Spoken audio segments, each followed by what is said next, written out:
బెండకాయ పులుసు చేసుకుందాము. స్టవ్ వెలిగించేసుకొని కళాయి పెట్టేసుకొని ఒక 3 స్పూన్ల వరకు ఆయిల్ వేసుకోవాలి. ఒక చిటికెడంతా పసుపు. ఆయిల్ హీట్ అయినాక బెండకాయ ముక్కలు కొంచెం కలర్ మారే వరకు ఇవన్నీలో వేయించుకోవాలి. బెండకాయ ముక్కలు ఈ విధంగా మగ్గిన తర్వాత ఒక ప్లేట్లోకి తీసేసుకోవాలి.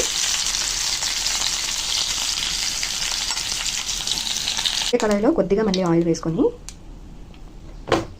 వరకు పోపును వేసుకోవాలి. ఇవి కొద్దిగా వేగిన తర్వాత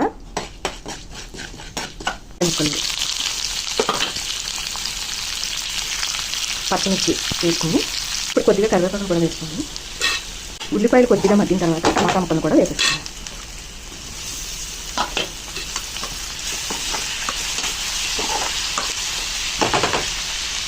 మగ్గడానికి కొద్దిగా మూత పెట్టుకుందాము.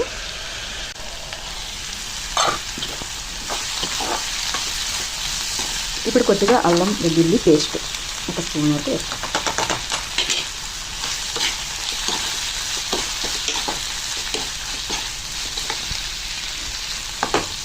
ఇది పచ్చివాసన పోయే వరకు కొంచెం వేయించుకోవాలి.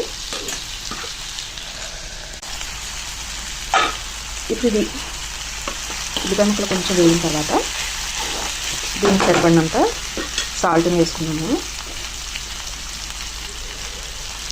ఒక స్పూన్ వరకు సాల్ట్ కూడా ఒక స్పూన్.